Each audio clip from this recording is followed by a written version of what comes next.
ہمیں اللہ سے ہی انصاف کی امید ہے. ٹھیک ہے, مجھے کوئی پرابلم نہیں ہے. میں صرف یہ دیکھنا چاہتا ہوں کہ وہ جو سب سے اوپر بیٹھا ہوا ان کو ہدایات دے رہا ہے وہ کتنا بے شرم ہے کہ اس کو شرم نام کی کوئی چیز چھو کے بھی نہیں گزری ہے. کیا اس کے گھر میں بیٹیاں مائیں بہنیں نہیں ہیں؟ میں سعد رضوی صاحب کا بڑا شکر گزار ہوں کہ انہوں نے 2-3 دفعہ جو صنم کے معاملات ہیں اس کو ہائی لائٹ کرنے میں پبلکلی ہائی لائٹ کیا. ہم نے بلاول صاحب سے بات کر لی ہے, اگر صنم الیکشن لڑے گی تو پیپلز پارٹی وہاں اپنا کینڈیڈیٹ نہیں دے گی. یعنی انہوں نے ہز ہم ہر وغیرہ کی بھی نہیں کنسیڈر کیا. انہوں نے کاپی پیسٹ فیصلہ وہی دیا جو شوکت بسرا کا, اور اس کا فیصلہ پڑھ لیں. شوکت بسرا بیچارہ باہر تھا, اس کا اکاؤنٹ اپنی بیوی کے ساتھ تھا, اس کو بھی لکھ دیا کہ اس کا اپنے باپ کے ساتھ تھا. اس نے بھی جیل سے فارم سائن کرائے تھے. وہ سارا کچھ ایسے ہی, یعنی اس کے فیصلے میں بھی جو صنم کا فیصلہ سارا وہی اور والد کا ڈال دیا جو آپ کے ساتھ جوائنٹ تھا. جو انویسٹیگیشن کرنے والا تھا وہ آنسوؤں سے رو رہا تھا. میں نے اس کو آنسوؤں سے روتے ہوئے دیکھا. اس نے مجھے کہا کہ ہماری بھی بیٹیاں ہیں, لیکن یہ جو اس کے ساتھ کر رہے ہیں بہت ظلم کر رہے ہیں. کرتے ہیں کہ محب وطن کیسا ہوتا ہے, تو میں یہ بتا دوں کہ محب وطن ایسا ہوتا ہے کہ السلام علیکم ناظرین, آپ میرا یوٹیوب چینل دیکھ رہے ہیں. میرے ساتھ آپ دیکھ رہے ہیں کہ ایڈوکیٹ انجم حمید موجود ہیں, صنم جاوید خان کی والدہ اور ان کے والد موجود ہیں. آج بڑا ہی مضحکہ خیز ایک کیس تھا لاہور کی انسداد دہشتگردی عدالت میں. ویسے تو صنم جاوید خان پر جتنے بھی کیسز ہیں وہ مضحکہ خیز ہیں. کبھی ان پر جو ہے وہ ماچس کی تیلی ڈال دی جاتی ہے, کبھی ان پر موبائل چوری کا الزام لگایا جاتا ہے, کبھی ان پر جو ہے وہ دہشت گرد کبھی بنا دیا جاتا ہے, اور اب انہیں جو ہے وہ چھڑاوا بنا دیا گیا ہے. یعنی ایک سیکنڈ میں وہ عسکری ٹاور میں موجود ہیں اور دوسرے سیکنڈ میں وہ جناح ہاؤس پہنچ جاتی ہیں, کبھی وہ راحت بیکری پہنچ جاتی ہیں, اور اب وہ شادمان پہنچی ہیں. تو اس حوالے سے بھی بات کریں گے. لیکن اس سب میں جس طرح بہادری کے ساتھ صنم جاوید کے جو ہسبینڈ شوہر ہیں عتیق صاحب, انہوں نے, اور خاص طور پر جو ان کے والدین نے جس طرح ان ساری چیزوں کا مقابلہ کیا ہے, اس کی جتنی بھی تعریف کی جائے کم ہے. اور خاص طور پر جو اس کے کاغذات نامزدگی والا معاملہ تھا, فواد چودھری بھی ڈسہارڈ ہو گئے. انہوں نے بھی الیکشن کا بائیکاٹ کر دیا, لیکن ان کے والد نے کہا کہ وہ آخری قانون کے دروازے تک جائیں گے اور وہ ہمت نہیں ہاریں گے, اور وہ ہمت انہوں نے نہیں ہاری اور انہیں فتح ملی. اس حوالے سے بھی بات کریں گے آج کی پیشی کے حوالے سے, اور کچھ اور اہم انکشافات ہیں وہ بھی ہم کوشش کریں گے کہ وہ آپ تک پہنچائیں. اب سب سے پہلے ہم آج کے اس کیس کے بارے میں بات کریں گے جاوید خان صاحب سے کہ یہ کیس کیا ہے, اور اس کیس کے اندر جو ہے کیا اس دفعہ مضحکہ خیز چیزیں جو ہیں وہ عدالت کے سامنے رکھی گئی. اور صنم جاوید نے جب عدالت کے سامنے آرگومنٹس کیے تو جو منظرنامہ تھا کہ جو سامنے فاضل جج صاحب بیٹھے تھے وہ آنکھیں اٹھا کر صنم کو نہیں دیکھ پا رہے تھے, اس کا سامنا نہیں کر پا رہے تھے. یہ چیزیں جو ہم نے آنکھوں سے دیکھی ہیں. باقی خان صاحب سے جانتے ہیں. خان صاحب, آج تو بڑی آپ نے تیزی کے ساتھ جیسی ضمانت ہوئی اور 1 گھنٹے میں آپ نے جو ہے وہ روپ کار بھی لے لی, تو پھر کیا ہوگا 10 منٹ میں؟ آج اس کی جو 367 کا کیس تھا اس میں عدالت نے 9:05 پہ ضمانت اناؤنس کی. ہم نے اگلے 5 سے 10 منٹ کے اندر اس کے روپکار کے سارے پروسیجر کو کمپلیٹ کروایا, کیونکہ ہم یہ اب توقع کر رہے تھے کہ گورنمنٹ کو کچھ شرم آ گئی ہوگی, الیکشن کمیشن کو کچھ شرم آ گئی ہوگی. اب وہ 3 حلقوں سے کینڈیڈیٹس تھی, اور اب تک ہمارا یہ خیال تھا کہ اب اس کو کسی اور مقدمے میں ناجائز ملوث نہیں کریں گے. لیکن میری اطلاعات ہیں کہ کل رات بی بی کہیں روتی رہی ہیں جا کے کہ اگر صنم کو باہر آ گئیں تو میرا تو بی بی کون ہے؟ بی بی مریم. اچھا, مریم انہوں نے وہی عمران ریاض والا فکرہ کہا کہ میرا تو الیکشن بڑھ جائے گا پھر, تو اس کو ہر حالت میں اندر رکھنا ہے. اس ہر حالت میں اندر رکھنے کے لیے آج سرکار کی طرف سے جو انویسٹیگیشن کی ڈی آئی جی صاحب ہیں وہ پہلے تشریف لائے آج کورٹ میں. اس کے بعد ایک نامعلوم شخص آیا جو 3 گھنٹے تک جج صاحب کے کمرے میں بیٹھا رہا, کیونکہ صنم نے اپنے آرگومنٹ انیشلی خود کیے. آج نامعلوم شخص اور جو پولیس کے ڈی آئی جی ہیں وہ جج صاحب سے ملے جی, اور کتنی دیر بیٹھے وہاں پر؟ وہ 3 گھنٹے. اور جب صنم نے جج صاحب سے پوچھ کے سارا اپنے سارے کیسز, اس نے کلیئرلی کہا کہ میں 14/12/2023 تک نہ پی ٹی آئی کی ممبر تھی, نہ میں ان کی ایگزیکٹو کمیٹی کی ممبر تھی, نہ میں کسی اور جگہ پہ کسی جگہ کی کسی میٹنگ میں شامل تھی. انہوں نے کوئی کیس نہیں ہے جو میرے پہ چھوڑا ہو. مجھے بتا دیں وہی بات کہ میں ایک وقت میں جنا ہاؤس میں کیسے تھی، میں راحت بیکری میں کیسے تھی، میں عسکری ٹاور میں کیسے تھی، میں شادمان کیسے تھی. اس نے اپنی تمام ایف آئی آرز کے ریفرنس سے بات کی جج صاحب سے، اور جج صاحب جو ہیں وہ اپنا منہ نیچے کر کے بیٹھے ہوئے تھے، بہت پریشان تھے. اس کے بعد جب میرے وکیل شکیل پاشا نے آرگومنٹ شروع کیے تو انہوں نے کہا کہ جی ہمیں تو ایف آئی آر کی کاپی نہیں ملی ہے جی جس میں آپ انہوں انوالو کیا گیا ہے. تو ہم نے کاپی لے کے صرف جج صاحب سے یہ ریکویسٹ کی کہ آپ کائنڈلی اس پہ یہ دیکھ لیں کہ یہ واقعہ کس ٹائم کا ہے. تو جو پروسیکیوٹر تھا ان کی طرف سے جو بندہ کیس کو کر رہا تھا اس نے کہا جی 12:35 پہ. تو میرے وکیل نے کہا کہ صنم 11:11 اور 11 بجے کے درمیان لبرٹی چوک سے پکڑی گئی تھی. تو اگر یہ واقعہ اس کے 1 گھنٹہ 30 منٹ کے بعد ہوتا ہے تو اس میں صنم کیسے انوالوڈ ہے؟ تو وہ ان کے پاس کوئی جواب نہیں تھا. پھر تو سرکار بھی بیچ میں شامل ہو گئی نا، جن کی کسٹڈی میں صنم تھی تو ان کو بھی تو نامزد کرنا چاہیے. یہ کرنا چاہیے تھا نا جی. اور جج صاحب جب تک اپنے کمرے میں نہیں گئے تھے وہ اس بات سے فلی ایگریڈ تھے کہ وہ ڈسچارج کا کیس بنتا ہے، بلکہ سٹاف نے ہمیں مبارکباد بھی دے دی کہ یہ ڈسچارج ہوگا. لیکن پھر وہ جج صاحب اندر چلے گئے. اب مجھے نہیں معلوم اندر بیٹھ کے کیا ہوا. ہم 3-3.5 گھنٹے انتظار کرتے رہے. 3.5 گھنٹے کے بعد ہم پہ یہ احسان چڑھایا گیا کہ جی آپ کا جو وہ فزیکل ریمانڈ مانگ رہا تھا 30 دن کا، میں نے فزیکل ریمانڈ نہیں دیا، میں نے اسے جوڈیشل کر دیا. تو میں نے ان سے کہا کہ جی آپ کی مہربانی، آپ نے جوڈیشل کر دیا، یہ احسان چڑھا دیا ہم پر. تو یہ بے بسی ہے عدالتوں کی، پولیس کی. وہ پولیس والا جو انویسٹیگیشن کرنے والا تھا وہ آنسوؤں سے رو رہا تھا. میں نے اس کو آنسوؤں سے روتے ہوئے دیکھا. اس نے مجھے کہا کہ ہماری بھی بیٹیاں ہیں لیکن یہ جو اس کے ساتھ کر رہے ہیں بہت ظلم کر رہے ہیں. تو یہ کیسے آنسوؤں سے رونا ہے؟ کرتے بھی جا رہے ہیں. اصل میں ساتھ ساتھ وہ یہ کرتے ہیں، ان سے جب بھی بات کرو وہ میں کہتا ہوں یار میں نے کہا تم رو کیوں رہے ہو بھائی؟ تم تو اس سارے کو کر رہے ہو، نگرانی کر رہے ہو اس کی، کہ آپ کو تو پتہ ہے ہم کتنے مجبور ہیں، اوپر سے آرڈر آیا. مجھے یہ اوپر والا نہیں مل رہا. اگر مجھے وہ اوپر والا مل جائے جو یہ آرڈر کر رہا ہے تو میں اس سے پوچھوں اس کے گھر میں ماں بہن نہیں ہے؟ خان صاحب ایک سب سے اوپر بھی ہے جو سب کچھ دیکھ رہا ہے انشاءاللہ. دیکھیں ہم تو اللہ پہ ٹرسٹ کرتے ہیں اور اسی وجہ سے کسی کے در پہ نہیں گئے. ہم اللہ کے در پہ ہیں، ہمیں اللہ سے ہی انصاف کی امید ہے. ٹھیک ہے، مجھے کوئی پرابلم نہیں ہے. میں صرف یہ دیکھنا چاہتا ہوں کہ وہ جو سب سے اوپر بیٹھا ہوا ان کو ہدایات دے رہا ہے وہ کتنا بے شرم ہے کہ اس کو شرم نام کی کوئی چیز چھو کے بھی نہیں گزری ہے. کیا اس کے گھر میں بیٹیاں، ماں بہنیں نہیں ہیں؟ جو وہ یہ کر رہا ہے عورتوں کے ساتھ. ڈاکٹر یاسمین راشد نے کیا کیا ہوگا، طیبہ نے کیا کیا ہے، وہ کسی واقعے میں وہ لوگ کسی جگہ موجود ہی نہیں ہیں. اور آج صنم نے یہ بھی کہا کہ ان کے پاس میرا کال ریکارڈ کوئی نہیں ہے. یہ مجھے ایک کال بتا دیں جو ڈیورنگ پروٹیسٹ میں نے کسی کو کی ہے. انہوں نے ساروں کو سی بی آر جو ہوتی ہے وہ دی ہے، مجھے وہ سارا کچھ دیا ہے، مجھے انہوں نے وہ بھی شیئر نہیں کیا. میرا فون ان کی کسٹڈی میں ہے. یہ مجھے ایک کال بتا دیں جس سے یہ ثابت ہوتا ہو کہ میں نے وہ ایک ٹیوٹ نکال کے ٹیوٹر سے ایک ٹیوٹ لے کے آ جاتے ہیں کہ جی یہ جی صنم نے یہ کہا تھا، جی ہمارے لیڈر کو انہوں نے گھیرا ہوا ہے، اس کی زندگی خطرے میں ہے، چاروں طرف سے سڑکیں بند کی ہوئی ہیں. تو میں نے کہا اس میں وہ کہاں کہہ رہی ہے کہ اسٹیٹ پہ حملہ کر دو؟ ہمارے وکیل نے کہا جی وہ اگر کسی کو لیڈر سمجھتی ہے اور اگر وہ کہہ رہی ہے تو اس پہ جج صاحب نے یہ کہا تھا کہ کسی کو لیڈر کہنا ہے تو کوئی غلطی نہیں ہے. بتاؤ اس سے کہاں جرم ثابت ہوتا ہے؟ لیکن بارکیف انہوں نے اس کو جیل کے پیچھے رکھنا ہے، ایک کسی کی چہیتی کی خواہش کے پیچھے. وہ پاکستان کے آئین کو روند رہے ہیں، پاکستان کے کرمنل ایکٹ کو رول رہے ہیں، عدلیہ کی بے توقیری کر رہے ہیں.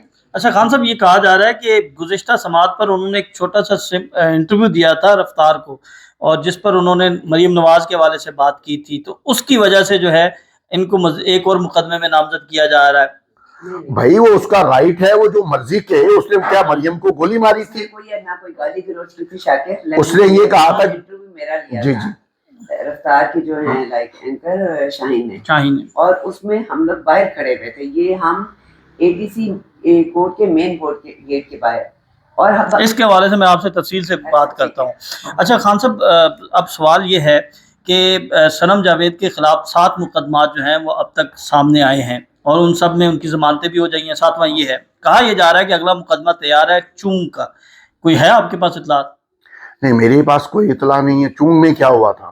اب وہ تو ڈال دیں گے وہاں پہ بھی کوئی نہ اگر وہ چون کا دیں گے کہ چون کھانے پہ حملہ کیا ہوگا. چون میں انہوں نے صنم کو 4 دن رکھا تھا, وہ ہم کیس کر سکتے ہیں کیونکہ 4 دن رکھا تھا, انلیگل رکھا تھا, اور پھر اس کے بعد وہ مکر گئے تھے illegally یہاں بغیر کسی مقدمے کے مارا ٹھیک. تھا. اچھا خان صاحب, اب جو صنم جاوید کے حوالے سے بات کی جا رہی ہے, خبریں یہ گردش کر رہی ہیں کہ وہ الیکشن سے وڈرا ہو رہی ہیں صرف اس لیے کہ کیونکہ وہاں پر شہزاد فاروق ہیں, عباد فاروق کے بھائی, اور کیونکہ ان کی قربانی ہے, اور اس وجہ سے یہ فیصلہ کیا گیا ہے کہ جو وہ اب وڈرا کریں گی. ایک تو اس میں تھوڑا سا بتا دیں, اور ساتھ کچھ یہ خبریں بھی گردش کر رہی ہیں کہ مختلف پولیٹیکل پارٹیز نے یہ کہا ہے کہ صنم جاوید اگر وہ الیکشن لڑتی ہیں تو ہم اپنا امیدوار وڈرا کر لیں گے. یہ ذرا تھوڑا سا تفصیل سے بتائیں. اچھا شاکر, ایسا ہے کہ صنم جاوید کا فیصلہ کیونکہ 3-4 دن پہلے ہوا, اس وقت تک بہت سا ٹائم کنزیوم ہو گیا ہوا تھا ہائی کورٹ میں اور نیچے RO کے آفس میں, اور وہ جو آپ کا جو الیکشن ٹریبونل میں تھا, ان لوگوں نے دانستہ اس کے کیس کو لنگر آن کیا. پہلے فیصلہ کورٹ کے اندر کچھ ریمارکس دیتے رہے, بعد میں فیصلہ ڈسمسل کا کر دیا 8 دن روکنے کے بعد. 8 دن روکنے کے بعد جب فیصلہ کیا تو 8 یا 9 دن ہمیں اس کی کاپی نہیں دی گئی. ہم نے جب اس وقت تک ہائی کورٹ سے, کیونکہ ہمارا بینچ سے فیصلہ ریجیکٹ ہو گیا تھا, اور میں نے اس میں محترم جج صاحبان کو ریکویسٹ کی تھی کہ وہ فیصلہ بیچاروں نے خود بھی نہیں پڑھا ہوگا, کیونکہ اس میں انہوں نے ہز ہم ہر وغیرہ کی بھی نہیں کنسیڈر کیا. انہوں نے کاپی پیسٹ فیصلہ وہی دیا جو شوکت بسرا کا, اور اس کا فیصلہ پڑھ لیں. شوکت بسرا بیچارہ باہر تھا, اس کا اکاؤنٹ اپنی بیوی کے ساتھ تھا, اس کو بھی لکھ دیا کہ اس کا اپنے باپ کے ساتھ تھا, اس نے بھی جیل سے فارم سائن کرائے تھے, وہ سارا کچھ ایسے ہی. اس کے فیصلے میں بھی جو صنم کا فیصلہ سارا وہی اور والد کا ڈال دیا جو آپ کے ساتھ جوائنٹ تھا. تو اس کے بعد انٹینشنلی دانستہ طور پہ انہوں نے 7-8 دن ہمیں کاپی نہیں دی. ہم نے 1 سیکنڈ ضائع کیے بغیر نیکسٹ ڈے جس دن ہمیں کاپی ملی, ہم نے اسی دن جا کے ریٹ کر دی دوسرے دن, اور اپیل ڈال دی سپریم کورٹ میں, جہاں پر وہ جو علی اشفاق صاحب ہیں وہ اور معیز طارق اور شازیہ مسعود صاحب نے جا کے کیس کیا, اور فیصلہ 10 بجے ہی ہو گیا تھا, کیونکہ 10 بجے الیکشن کمیشن کو 11 بجے کا ٹائم دیا گیا تھا. 11 بجے اس نے اپنی مصروفیات کا کہہ کے آنے سے انکار کر دیا.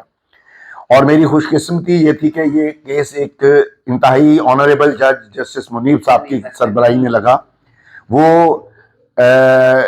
کسی دباؤ میں نہیں آئے, اور انہوں نے کسی کی نہیں سنی, اور میرٹ پہ فیصلہ کیا. جو فیصلہ نیچے RO نے کیا تھا وہ یہ وہاں پر بھی اس کے پیپر ایکسیپٹ ہونے چاہیے تھے, کیونکہ سیم ٹرمز اینڈ کنڈیشن پہ اس کی دوسری بہن کے پیپر داخل کیے گئے تھے, وہاں وہ مریم کے مقابلے میں نہیں تھی, اس لیے اس کے پیپر فوراً ایکسیپٹ ہو گئے. وہ اس نے خود وڈرا کیے کیونکہ وہ محمود الرشید صاحب کی سیٹ تھی اور وہ اس پہ کورنگ کینڈیڈیٹ تھی پارٹی کے فیصلے کے مطابق. میرا دوسرا سوال, کون سی پولیٹیکل پارٹیز نے آپ سے رابطہ کیا اور کس سطح پر کیا, اور کیا انہوں نے کہا کہ اگر صنم جاوید کھڑی ہوتی ہیں تو وڈرا کر؟ میرے ساتھ ڈائریکٹلی جو ہے آج مجھے بتایا گیا لطیف کھوسا صاحب کے ریفرنس سے کہ ہم نے بلاول صاحب سے بات کر لی ہے, اگر صنم الیکشن لڑے گی تو پیپلز پارٹی وہاں اپنا کینڈیڈیٹ نہیں دے گی. یعنی چیئرمین پیپلز پارٹی کی طرف سے کہا گیا ہے کہ وہ صنم جاوید کے مقابلے میں اپنا ایسا ہی کہا گیا. اور کچھ سیاسی جماعتوں تحریک لبیک والے بھی بڑی تعریف کرتے ہیں صنم کی, تو ان کی طرف وہ میں ابھی تک ان کے ساتھ میری کوئی آفیشیل ملاقات نہیں ہوئی ہے. میں سعد رضوی صاحب کا بڑا شکر گزار ہوں کہ انہوں نے 2-3 دفعہ جو صنم کے معاملات ہیں اس کو ہائی لائٹ کرنے میں پبلکلی ہائی لائٹ کیا. ظاہر ہے وہ بھی بہت سمجھدار قسم کے آدمی ہیں. اگر صنم کو اس کی پارٹی نے اجازت دی, صنم کسی صورت بھی سیٹ وڈرا نہیں کر رہی. وہ یہ کہہ رہی ہے کہ اگر مجھے اجازت نہیں ملتی تو پھر شہزاد فاروق صاحب جو ہیں وہ الیکشن لڑیں گے. شہزاد فاروق صاحب بھی یہ کہہ رہے ہیں کہ اگر صنم کو پرمیشن مل جائے گی تو میں فوراً وڈرا کر لوں گا.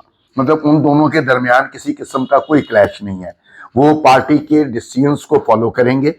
ہم لوگ اگر پارٹی یہ ڈیسائیڈ کر لیتی ہے کہ صنم کو الیکشن میں نہیں جانا, اس سے اسپیشل سیٹس پہ جانا ہے, تو ہمیں اس پہ بھی کوئی اعتراض نہیں ہے. آپ کی دانش میں سر اس وقت کیا فیصلہ کرنا چاہیے؟ میری دانش پولیٹیکل بیک گراؤنڈ ہے. میری دانش میں اگر میں یہ سمجھوں کہ صنم کو ٹکٹ دیا جاتا ہے تو پھر یہ بات کنفرم ہے کہ وہاں کے جو لوگ ہیں وہ صنم کو ووٹ کریں گے اور مریم جو ہے اس کے نزدیک بھی کہیں نہیں آئے گی، بلکہ وہ جو حسن نثار کے الفاظ ہیں نا، ضمانت ضبط ہو جائے گی، وہ والی صورتحال ہوگی. کیونکہ پنجاب کے لوگ جو ہے نا وہ بہادر لوگوں کو پسند کرتے ہیں. آپ نے کبھی دیکھا کہ پنجاب کے لوگ نوری نات اور مولا جٹ کو بہت پسند کرتے ہیں؟ وہ اس لیے کرتے ہیں کہ ان کے خیال میں وہ ایک بہادر کردار ہے. تو اسی طرح ان کے خیال میں صنم جو ہے یہ عورتوں کی مولا جٹ ہے اس وقت. ماشاءاللہ ہم نے یہ دیکھا سارے پروسیجر، سارے عمل میں آپ کی فیملی، آپ کی مسز، آپ کے بچے، سارے جتنے بھی لوگ ہیں وہ نا امید نہیں ہوئے. کون سی ایسی طاقت ہے جو آپ کو حوصلہ دیتی ہے؟ ہم نے کبھی نہیں دیکھا کہ آپ نے اسٹیٹ کے خلاف کی بات کی ہو، گو کہ ناانصافی در ناانصافی ہو رہی ہے، لیکن اس کے باوجود آپ بڑا اچھا بولتے ہیں، آپ حوصلہ رکھتے ہیں، آپ امید کی بات کرتے ہیں. کاش یہ جو صنم کے ساتھ ہو رہا ہے یہ اسرائیل میں ہو رہا ہوتا یا انڈیا کرتا تو میں ان کے ملک تباہ کر دیتا. یہ ملک میرا ہے تو مجھے اس سے اتنا پیار ہے اور ہم نے اس کے لیے اتنا کچھ کیا ہوا ہے کہ آپ اس کا تصور بھی نہیں کر سکتے. مطلب میرے ایک بہنوئی کی لاش آج بھی جلندھر میں پڑی ہوئی ہے، آج 1992 سے پڑی ہوئی ہے. میں ان کی سپریم کورٹ تک اور UN تک پاکستان کو بچانے کے لیے گیا تھا کہ پاکستان کو دہشت گرد قرار نہ دیا جائے. تو ہم نے اس ملک کے لیے اتنی قربانیاں دی ہوئی ہیں. میری بیٹی کا دکھ اور میرا دکھ صرف اگر یہ ہے وہ یہ ہے کہ میری بیٹی کو کسی بھی اور چارج میں پکڑے، اس کو ملک دشمنی، ملک سے غداری اور اس طرح کے چارجز میں پکڑنے سے میرا دل ٹوٹا ہے. اگر یہ، اور میری پرابلم یہ ہے کہ میں پاکستان کی ریاست، کیونکہ یہ میرا ملک ہے، میں اس کی ریاست کو کچھ کہہ نہیں سکتا. میری کمزوری سمجھ لیں آپ.